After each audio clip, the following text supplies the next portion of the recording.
Então,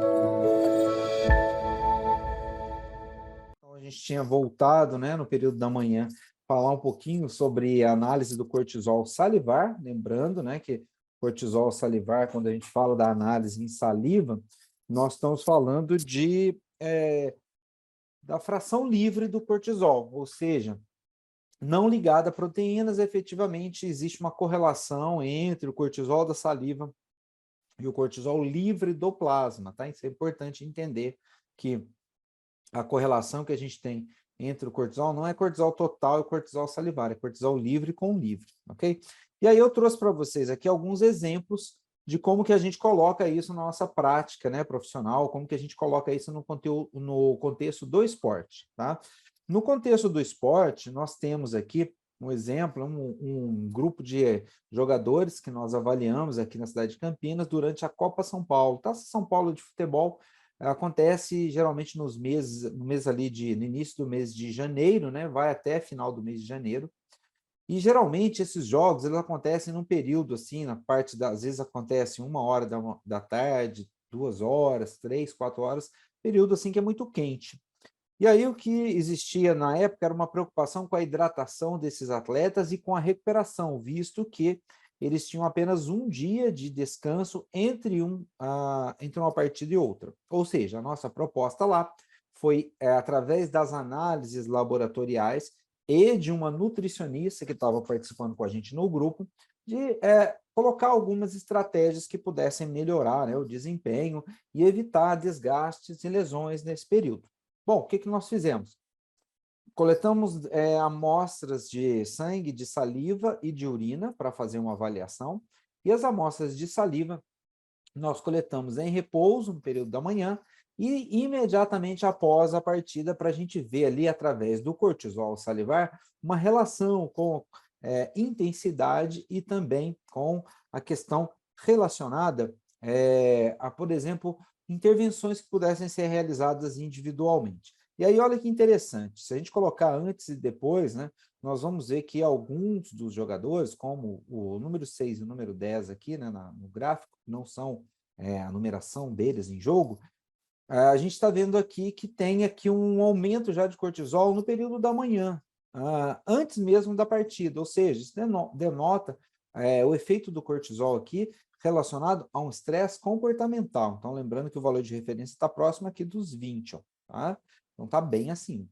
Quando a gente olha para outros, como, por exemplo, o número 9 e o 4, a gente está vendo ali um aumento bastante significativo, né, da resposta do cortisol. Lembrando que o cortisol ele aumenta imediatamente após um treino, imediatamente após o exercício físico. E aí o que aconteceu aqui é que com esses dois aqui, né, no 9 e no 4, no dia seguinte eles teriam que ter uma recuperação, vamos dizer assim, otimizada.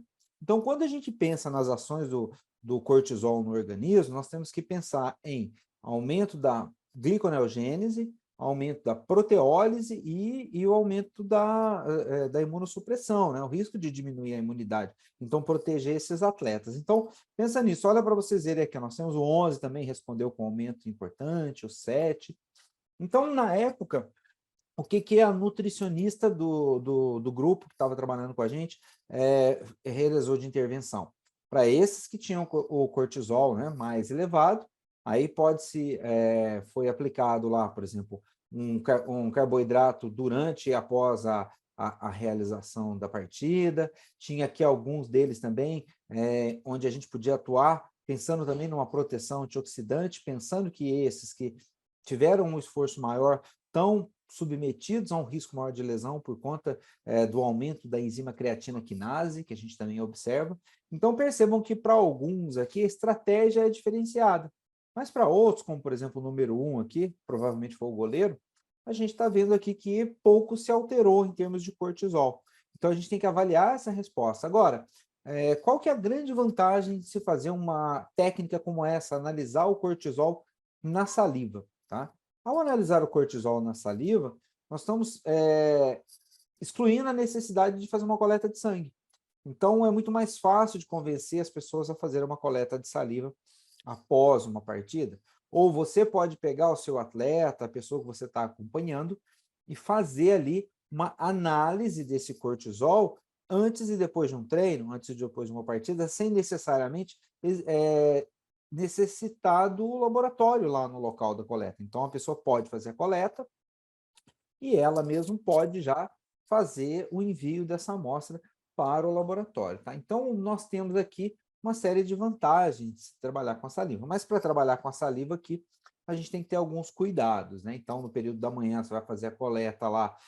Antes da coleta, não pode ter a escovação do dente, pelo menos ali 1 hora, 30 minutos antes da coleta. Não deve se ingerir alimento 1 hora antes da coleta. Então, alguns cuidados devem ser realizados. Mas é uma proposta de se realizar através de uma amostra não invasiva, que é o cortisol. Isso foi feito aqui com bastante sucesso. Nós repetimos essa análise em 3 momentos, nos 3 jogos da primeira fase, tendo intervalo de um dia. O que a gente observou é que ao longo da semana, quando a gente compara o primeiro dia de jogo com o último dia de jogo, o primeiro na segunda e o último no sábado, a gente observou que, embora o cortisol aumente, para a maioria dos atletas, o que nós começamos a observar? Uma queda nesse aumento, ou seja, aumenta efetivamente, só que diminui a intensidade do aumento. Então, isso denota também a capacidade em que os atletas não estão se recuperando de uma forma adequada e também tem a diminuição dessa resposta ao cortisol. Então, alguns protocolos de diagnóstico de overtraining, o que eles fazem? Eles imprimem um esforço, né? Pega o atleta e coloca ele para fazer um teste máximo, né? Um teste de desempenho máximo até a exaustão, e fazem a medida do aumento do cortisol. Quanto que aumentou o cortisol? Quanto que aumentou outros hormônios, como, por exemplo, a prolactina, o GH, e baseado no percentual que esse aumento foi observado, eles conseguem fazer essa determinação da presença ou não da síndrome do overtraining. Para vocês terem uma ideia, o cortisol deve praticamente dobrar, se você comparar uma análise com outra, é tipo praticamente o dobro do resultado, mais de 100% de aumento.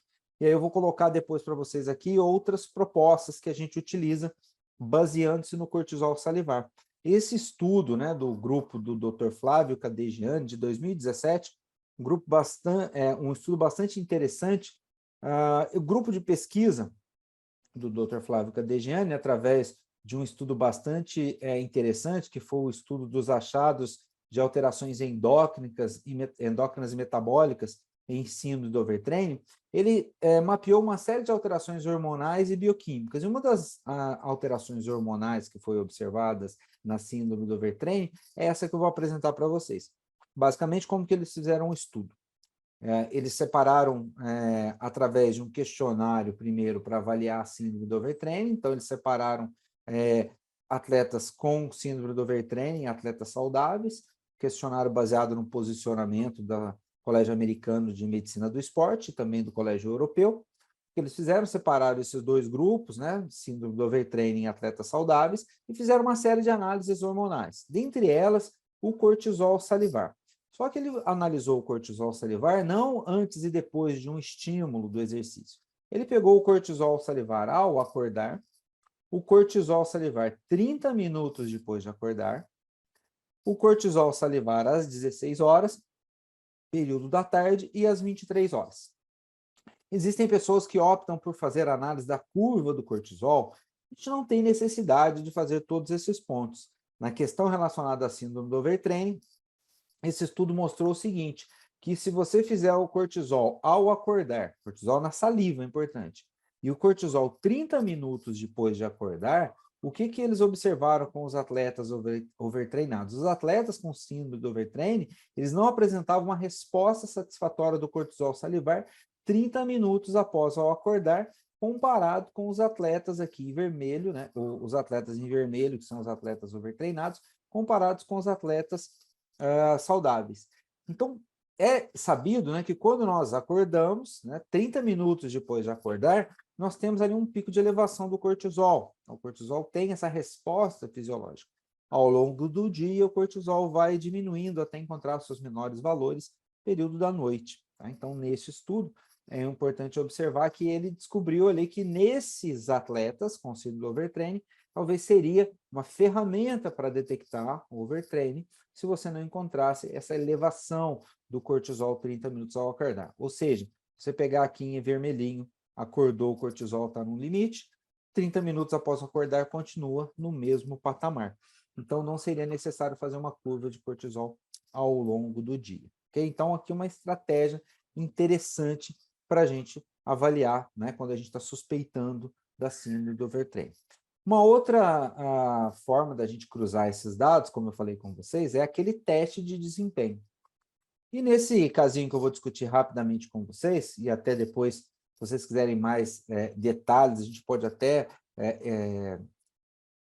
deixar isso aqui um pouco mais minucioso. Eu vou apresentar um estudo que a gente realizou com um grupo de atletas de CrossFit. Neste caso em particular, um foi separado. Nós estávamos testando ali um protocolo de treinamentos e junto com uma suplementação, né? O suplemento estava sendo avaliado, então nós dividimos em 2 grupos, o grupo controle e o grupo suplementado. Mas não vamos falar dos suplementos, vamos falar no grupo controle, ou seja, aquele que treinou 20 dias sem utilizar nenhum tipo de suplemento, ou seja, só o treino, né, e a modalidade, o treino relacionado à modalidade e a sua dieta habitual. Então, esse praticante de CrossFit, aproximadamente 3 anos, né, que ele fazia o CrossFit, aí com um peso de 79,8 quilos, 1,72 metros de altura, antes e depois de 20 dias de treino. O que a gente observou, né? Aqui temos os dados de CK, leucócitos, neutrófilos, que foram tirados do hemograma, e a proteína C reativa. Aqui os valores de referência para o CrossFit. No momento 1, a gente vê aqui o CK de 230, os leucócitos de 12.100, neutrófilos um pouco elevado, próximo do limite máximo, e a proteína C reativa ainda dentro do normal. Quando a gente olha o retrato desse momento 1 da coleta, ou seja, quando ele vinha treinando habitualmente, a gente já vê ali um processo inflamatório aumentando, né? Os leucócitos aumentando. Então, se a gente lembrar dos leucócitos, a gente vai lembrar que os leucócitos, eles são responsáveis pela inflamação e também pelo processo de adaptação, né? Dentro desse contexto da inflamação relacionada ao exercício, processo de adaptação do músculo esquelético. Então, qualquer treino que a gente faça, a gente vai aumentar os leucócitos. Só que o detalhe dessa coleta, desse momento 1, isso foi realizado um dia depois do último treino, ou seja, ele tinha um espaço de 24 horas, sendo então que a gente já pode excluir aqui o efeito agudo do treinamento. Então, esses leucócitos estão aumentados no sangue, mas eles ainda vão migrar para o músculo. Isso, quando a gente fala de novo treinamento, por exemplo, uma nova sessão de treino, você tende a acumular esses leucócitos. Então, você vai aumentando o risco de dano. Então, esse foi o primeiro retrato. 20 dias treinando, no momento 2, nós avaliamos em 2 situações. Primeiro, em repouso, e aqui a gente coletou o sangue dele, e aí a gente observa o aumento de CK, o aumento dos leucócitos, o aumento dos neutrófilos e a proteína C reativa ali na estabilidade. Quando a gente olha para esses 2 momentos, queria perguntar para o pessoal de casa, que sempre ajuda a gente aí na hora da interpretação, o que vocês acham aí, um efeito, né, desses 20 dias de treino? Foi um treino legal, que ele está adaptado, ou ele está caminhando para ter um risco aumentado de ter uma lesão, de ter um processo inflamatório crônico, ou até mesmo um overtraining? Vejam aqui, ó, são os valores do momento 2, também em repouso, comparados com a referência. Vamos lá, o que a turma, pessoas que estão assistindo a aula, acham desse... Vamos pensar que você está monitorando esse atleta e ele apresenta esses resultados aqui no momento 2. CK aumentada, acima do valor de referência. Se vocês olharem do 1 para o 2 aqui, é bem mais do que 119%, né, que era aquele percentual. E nós temos aqui os leucócitos próximos do máximo e os neutrófilos aumentados. Neutrófilos, grandes produtores de espécies ativas de oxigênio. Então, o que vocês acham aí? Vamos lá. Vamos lá, pessoal. Tá bom? Tá ruim? O que a gente pode fazer? Melhorar a vida dessa pessoa? Vamos lá. Olha só. Vamos seguindo aqui, né? Acho que a galera tá dormindo aí, hein? Fazendo cochilo depois do almoço. Vamos lá. Eu acho, professor, acho que está todo mundo ali naquela soneca depois do almoço, com a barriga cheia. Não vou nem passar o formuláriozinho aqui, hein? Vamos ver aqui. Opa, Helena, tá aqui. Muito bem, Helena, é isso aí. Pessoas, tá ruim o treino dessa pessoa, então ele não está se recuperando de forma adequada, né? Cláudio também está acordado, é isso aí. Beleza, mexemos com a galera. E aí, o que que acontece? Aqui, né, nós estamos com risco iminente de ter uma lesão, secar acima do valor normal, os leucócitos ainda aumentados, principalmente a fração, né, dos neutrófilos. Então, aqui não está bom. O treino dele, desses 20 dias, não foi efetivamente satisfatório. Então, se estivesse pensando numa intervenção aqui, eu ia pensar em alguma coisa para reduzir o dano, reduzir a inflamação, né? Anti-inflamatórios, antioxidantes, a gente pensar em alguma coisa para reduzir o dano. Mas nós fizemos um outro teste com esse menino no dia que a gente avaliou ele lá. E a gente fez o cortisol salivar antes e depois, aquele mesmo protocolo que a gente fez com lá com os jogadores. E aqui, dentro dessa perspectiva, que a gente esperava um aumento. Só que, olha só, aí ele com o teste máximo, a gente fez um teste de potência, um teste de Wingate, e também ele fez um MOD, a gente viu aqui que o aumento não aconteceu. Muito pelo contrário, praticamente ficou estabilizado. Porque se a gente falar de 8,8 de cortisol para 8,3, isso aqui não representa nenhuma queda, tá? Uma tendência de queda, mas os valores ali, quando a gente fala de análise, praticamente não aumentou. Então, a gente esperava que esses valores estivessem aumentados. Então, esse é um exemplo clássico de um atleta que já apresenta um quadro de síndrome do overtraining. Tá? Por quê?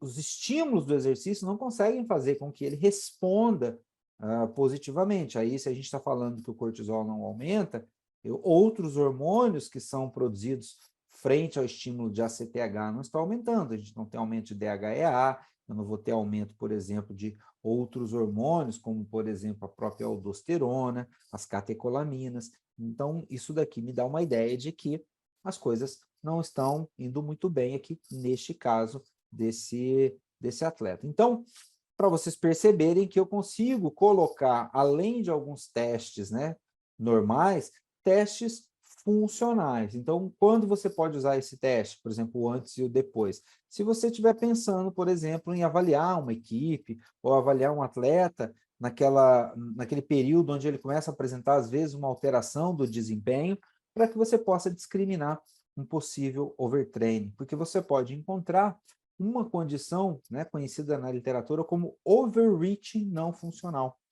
O que seria esse overreaching não funcional? Seria um estágio antes de chegar à síndrome do overtraining. Então, se você conseguir fazer ali uma modulação, você conseguir fazer ali aumentar o período de recuperação ou melhorar o período de recuperação, quando eu falo melhorar o período de recuperação, eu estou falando de nutrientes, né, que você pode colocar na dieta desse atleta para melhorar essa recuperação, diminuir a inflamação, potencializar a sua recuperação. Então, você evitaria aí um risco de ter um overtraining ou até uma lesão, né? O fato é que esse atleta ele não performou bem na competição para a qual ele estava se preparando. Então, aqui, uma forma simples. Aí você vai falar assim, professor, posso fazer isso num laboratório? Pode. O que você deve fazer é só tomar o cuidado do seguinte, instrua o atleta, ou se você quiser fazer o teste, né, junto com o atleta, ele vai coletar uma amostra em repouso, você vai identificar lá e colocar repouso, né, ou basal, e você faz o teste, ele coleta a saliva, então vai ter que ter o cuidado de colocar lá e indicar para o laboratório o antes e o depois do treino, do teste, para que você possa fazer em 2 amostras no mesmo dia essa correlação, beleza? E aí é uma forma da gente fazer um teste, aplicar os exames laboratoriais de uma forma diferente dentro do nosso contexto, ok? Bom, da parte de cortisol, é isso que eu tinha para falar para vocês. Aí o que nós vamos falar agora é um pouco da parte dos hormônios tireoidianos, ok? Final desse bloco da tireoide, a gente faz uma parada e faz uma rodada de perguntas. Bom, lembrar sempre que os hormônios tireoidianos, eles controlam o metabolismo. Então, na ausência dos hormônios tireoidianos, ou quando a gente tem diminuição desses hormônios tireoidianos na circulação, nós temos aí diminuição do metabolismo. E aí temos uma série de alterações que cursam com queixas clínicas, né? Então, quando nós estamos falando de hipotireoidismo, eu tenho uma série de alterações relacionadas aí à fadiga, cansaço, queda de cabelo. Então, a gente vai discutir um pouco mais sobre isso. Mas, primeiro, vamos entender, né, como que funciona a regulação desses hormônios para que a gente possa aplicar esses exames de uma forma adequada. E aí, o que é importante a gente entender também? O TRH é um hormônio que estimula, né, produzido pelo hipotálamo, que estimula a hipófise anterior a produzir o hormônio TSH. O TSH, por sua vez, estimula a tireoide, né, se ligando em um receptor, que ele é um hormônio polipeptídico, estimula a tireoide a produzir T3 e T4.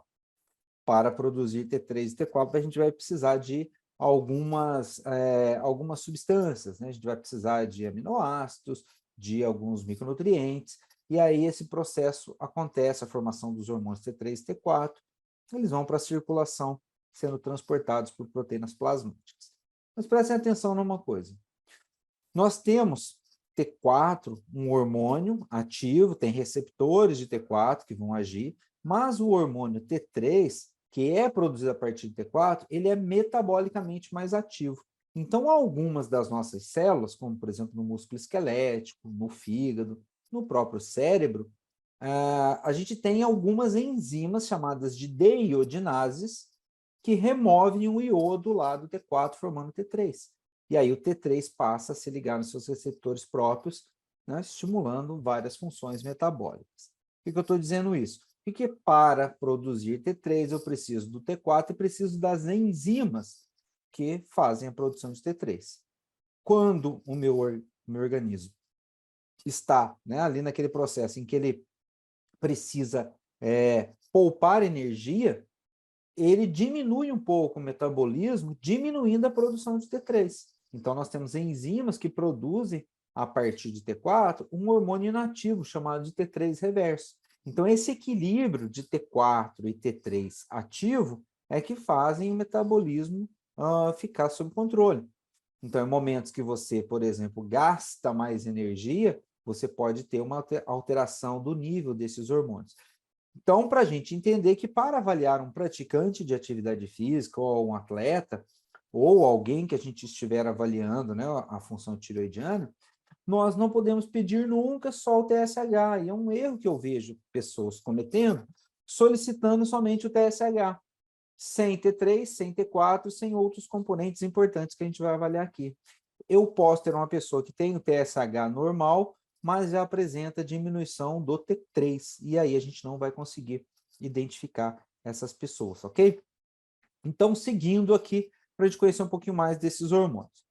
A tireoide liberando T4, o próprio T4, olha só, o T4 pode agir no cérebro, receptores lá no cérebro, facilitando o crescimento neuronal. Por isso, na diminuição dos hormônios tireoidianos, a gente tem diminuição do crescimento neuronal, por isso que é muito importante durante a gestação, né, gestante, ela fazer a análise dos hormônios tireoidianos para que tenha condições de suprir nessas necessidades do feto e também a gente consiga detectar ao nascimento, né, se a criança tem algum tipo de alteração metabólica referente à função tireoidiana, né, para poder corrigir isso lá.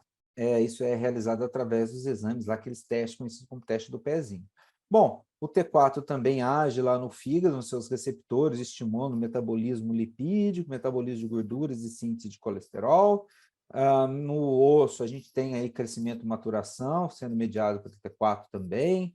No músculo esquelético, a gente tem catabolismo proteico e utilização da glicose, principalmente também aqui na conversão de T4 em T3, e no coração, frequência cardíaca e relacionado à hipertrofia do coração, do músculo cardíaco, os hormônios também são importantes aqui, os hormônios tireoidianos. Então, percebam que na ausência, diminuição dos hormônios, a gente pode ter diminuição dessa atividade, e no excesso de hormônios tireoidianos, como a gente observa no hipertireoidismo, a gente começa a ter excesso dessa atividade. Bom, os hormônios, né, como o T4, como eu mencionei para vocês, ele pode sofrer a atividade das deiodinases, e aqui a gente tem dois tipos de deiodinase tipo 1 e tipo 2, a gente também tem deiodinase do tipo 3, que vão formar o T3. tá? Removendo o iodo. Então, o que faz a deiodinase? Ela remove uma molécula de iodo do T4, então, ao invés de 4 iodos, passa a ter 3 moléculas de iodo. Com 3 moléculas de iodo, a gente tem o T3. O T3 age, né, nos seus receptores nucleares para estimular a expressão gênica. Então, quando o organismo precisa poupar energia, ele faz o contrário. Ele pega esse T4 e forma, ao invés de T3, forma uma coisa chamada de T3 reverso. Deixa eu ver aqui se eu consigo colocar uma canetinha. Então, eu posso formar aqui, ó, o que eu chamo de T3 reverso, que também pode ser dosado, tá, gente? O T3 reverso também pode ser dosado, né? Mas a gente vai perceber que é desnecessário. Você pode fazer a análise do T3, do T4 e do TSH de maneira bastante satisfatória. Então, essa atividade aqui, ó, quando a gente tem ligação de receptores nucleares e que estimulam a expressão gênica, ela é conhecida como uma ação genômica, ou seja, que mexe nos genes. Tá? Mas já se sabe, né, a literatura já mostra alguns estudos, que os hormônios tireoidianos também agem em receptores da superfície das células, promovendo efeitos conhecidos como não genômicos, ou seja, que não mexem na expressão gênica das células, mas que podem mexer, por exemplo, na forma da célula e modular alguns comportamentos de maneira mais rápida. Quando a gente fala dos efeitos genômicos, eles demoram um pouco mais para ser sentidos, porque eu tenho que ligar o hormônio no receptor, lá no núcleo, ativar a expressão gênica, fazer, então, expressão, aquele processo todo de ativar um RNA mensageiro, síntese proteica. Então, é uma ação mais prolongada. Por isso que esses estudos têm mostrado, em algumas situações, que os hormônios tireoidianos conseguem agir de maneira mais rápida nessas outras ações não genômicas. Então, existem alguns estudos já mostrando isso, e nós vamos observar algumas alterações relativas à atividade dos hormônios tireoidianos de maneira mais rápida por conta desse efeito. Bom, eu vou fazer um resumo com vocês aqui das alterações que a gente pode ter nos hormônios TRH, TSH, T3 e T4, frente aos diferentes quadros. Por que isso é importante? Porque quando você tiver em mãos o TSH, o T3 e o T4, esses 3 hormônios, você pode, a partir da análise do comportamento entre eles, descobrir se é um hipotiroidismo, se é um hipertiroidismo. Então, vamos ver aqui, ó. Quando a gente fala do processo normal, TRH, ele estimula o TSH, e a hipófise, né, que produziu o TSH, estimula, né, através da produção do TSH, o TSH produzido, né, pela hipófise vai estimular lá a tireoide a produzir T3 e T4. Então, a tireoide acaba produzindo T3 e T4 em quantidades suficientes. Outro importante papel do TRH é estimular a produção de prolactina. Tá? Prolactina é hormônio envolvido na lactação. Agora, presta atenção nessa informação, que ela é muito importante. Todas as vezes que você aumentar muito a quantidade de TRH, você pode aumentar a quantidade de prolactina também. Portanto, se a gente tem hipotireoidismo numa pessoa, no hipotireoidismo a gente vai ver que o TSH aumenta. Quem está estimulando o aumento do TSH? O TRH. E neste caso aqui, né, o que nós vamos ter aqui? No caso de um hipotireoidismo, a prolactina aumentando. Qual que é o problema aqui, moçada? Né? Tentar aqui fazer uma interrogação. Por que que é ruim a prolactina aumentar? A prolactina está aumentada em excesso ou quantidades excessivas de prolactina. Prolactina é um inibidor do eixo do GNRH. Tá? Então, se você tem o TRH aumentando a prolactina, essa prolactina aumentada pode inibir o eixo do GNRH, diminuindo o LH e FSH e, por conseguinte, diminuindo a testosterona. Tá? Então, às vezes, a gente observa diminuição dos valores de testosterona e vai investigar, temos um quadro de hipotiroidismo por trás. Ou, às vezes, temos aqui né, um aumento da prolactina, que pode ser por conta do hipotiroidismo ou pode ser também por conta de alguma medicação que essa pessoa toma que acaba aumentando a prolactina. Então, fiquem atentos. Embora a gente vá fazer análise TSH, T3 e T4, dependendo do resultado, é importante eu investigar a prolactina e também a testosterona, ok? Bom, então vamos ver aqui, ó, num quadro de diminuição da produção de T3 e T4, né? Eu posso ter o aumento do TRH. O aumento do TRH estimula também a liberação de TSH, mas como o problema está relacionado aqui, né, à função da glândula tireoide, porque ou ela não consegue produzir porque ela tem um problema, e aí a gente tem o hipotireoidismo, por exemplo, de origem imune, um hipotireoidismo de Hashimoto, ou pouco iodo na dieta. Então, a gente tem algumas situações onde você não consegue produzir os hormônios em quantidade necessária. Então, essa pessoa apresenta TSH aumentado, T3 e T4 diminuído. No caso do excesso de produção de T3 e T4, o que vai acontecer? Aumenta a quantidade de T3 e T4, você diminui, né, a quantidade de TRH, tenta diminuir o TSH também para diminuir a produção de T3 e T4, mas isso acaba não acontecendo, principalmente nos casos onde a gente tem o hipertireoidismo de origem imune. O mais conhecido aqui é a doença de Graves, quando a gente tem os receptores anti-TSH sendo atingidos pelos anticorpos antirreceptor de TSH. Um anticorpo conhecido como antitrab, tá? Vou colocar aqui o nome dele aqui, anti-TRAB. Esse aqui é presente no hipertireoidismo. É para vocês aí no chat, ok? Bom, portanto, num quadro de hipotireoidismo primário, por que recebe esse nome de primário? Porque a gente tem um processo localizado na tireoide. Nós temos aqui T3 e T4 diminuído, TSH aumentado. Neste caso aqui, né, como nós temos TSH aumentado, ninguém dosa TRH, tá? De forma mais simples assim para falar. Já que eu tenho TSH aumentado, é prudente, neste caso, eu avaliar a prolactina, tá? Então, dosar a prolactina aqui, que para essa pessoa, né, a prolactina, vou colocar aqui a canetinha, se a gente olhar a prolactina dessa pessoa, a prolactina pode estar aumentada, tá? Vamos lá aqui que eu estou no meu mouse, não estou nos melhores dos, vamos dizer assim, do equilíbrio aqui para poder escrever.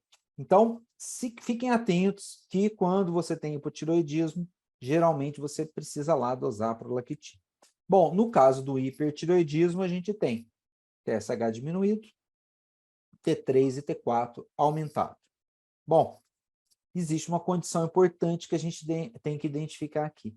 O hipotireoidismo subclínico. E agora presta atenção, pessoal, fica atento, né? Você que está assistindo a aula ou que vai ver a gravação depois. O que é hipotireoidismo subclínico? É quando você tem TSH aumentado, T3 e T4 normal, permanecendo por mais de 3 meses, ok? Tem que permanecer por mais de 3 meses. Por que eu digo isso? Porque existe um tempo para esses hormônios se alterarem. Então, vamos pensar.